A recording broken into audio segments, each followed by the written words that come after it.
Yes, this is microbiology. Today we'll be discussing somewhat about Coagulase test. So here is the main key point about today's topic. Introduction. We discuss principle and procedure, result and interpretation. Let's start introduction. Coagulase test is used to differentiate Staphylococcus aureus, which produce the enzyme coagulase from Staphylococcus epidermidis and Staphylococcus saprophyticus that are coagulase negative.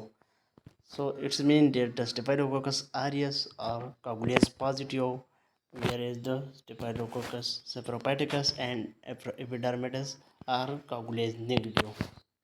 So the test is basically is performed by two by these three species to differentiate between them.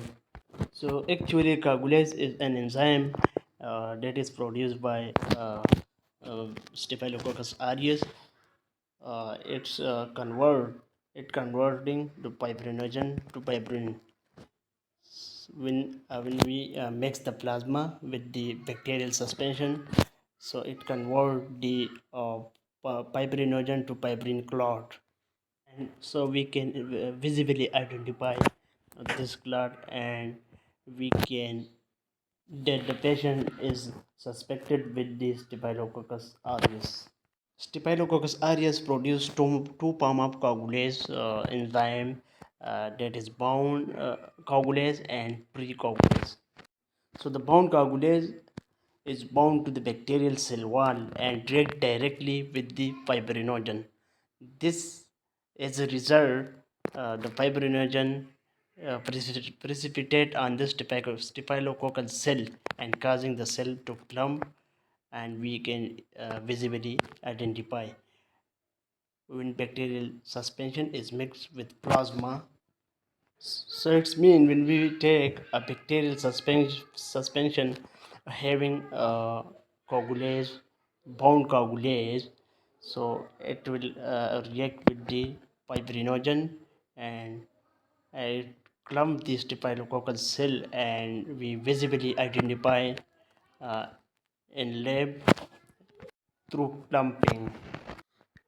And the bound coagulase doesn't require coagulase reacting factor because bound coagulase is already bound to the bacterial cell wall. The second one is precoagulase. It involves the activation of plasma by coagulase reacting factor. It's basically a thrombin molecule. So the coagulase reacting factor is a thrombin molecule. It react with the coagulase. It react with the coagulase, and it form a coagulase CRP complex. Coagulase reacting factor complex. This complex is turn react with the fibrinogen and form a fibrin clot. Procedure. The first one is the slide test, which we use to detect the bound coagulase. We already discussed in a previous slide. So the second one is a tube test to detect precoagulase. So this is the main important point for the exam point of view. The slide test is used to detect bound coagulase, and the tube test is used to detect precoagulase. So first talk about slide test. Place a drop of normal saline on each end of glass slide, using while loop to emulsify a portion of the isolated colony in each drop to make two thick suspension. Then add a drop of human or rabbit plasma to one of these suspension and mix gently. Look for the clumping of the organism within 10 seconds. No plasma is added to the second suspension to differentiate any granular appearance of the organism from true coagulase clumping. It means that the second suspension we use as a negative control for this test. And the second method is the tube test method. Dilute the plasma 1 in 10 in a physiological saline or normal saline. So it's mean we mix 0.2 ml of plasma with 1.8 ml of normal saline. 0.2 ml mean 200 microliter, and 1.8 mean 18,000 microliter. Sorry, 1800 microliter. Take three small test tube and label as T for test and P positive control and N for negative control. So test is 18 to 24 hour broth culture. Positive control is 18 to 24 hour Staphylococcus aureus broth culture, and negative control is sterile broth. So for the positive control, we must take Staphylococcus aureus broth culture, and for negative control we take only a sterile broth. And the main point and another main point is that we must take 18 to 24-hour broth culture. If we take more than 24-hour broth culture, the test will be invalid because the enzyme that are not stable for a prolonged time.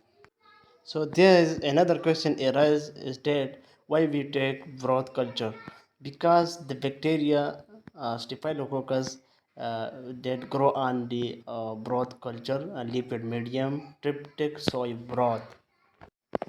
Take 0.5 ml of diluted plasma into each tube. Add 5 drops or 0.1 ml of the test organism to the test tube. Label as T. 5 drop of Staphylococcus aureus culture to the tube. Label as a P or positive control, and 5 drops of sterile broth to the tube. Label as negative control or N. After mixing, incubate the 3 tube at 35 to 37 degrees centigrade. Examine for clotting after 1 hour. If no clotting has occurred, examine at 30-minute interval for up to 6 hours. In case of slight test method, if we see a clumps, it's mean positive or coagulase positive test. So if we can't see, if we not seen, it's mean negative. In case of tube test method, if we see a clot, so it's mean a positive coagulase test. If we not seen any clot in the tube, so it mean a negative coagulase test. So the basic summary and important concept of this test is that we diagnose the Staphylococcus aureus bacteria, so that are coagulase positive, and while the rest of the other species that are Saprophyticus and Epidermidis that are coagulase negative. So we perform this test actually for the diagnosis of Staphylococcus aureus. If you like this video, kindly share and follow my Facebook page. Thank you for watching.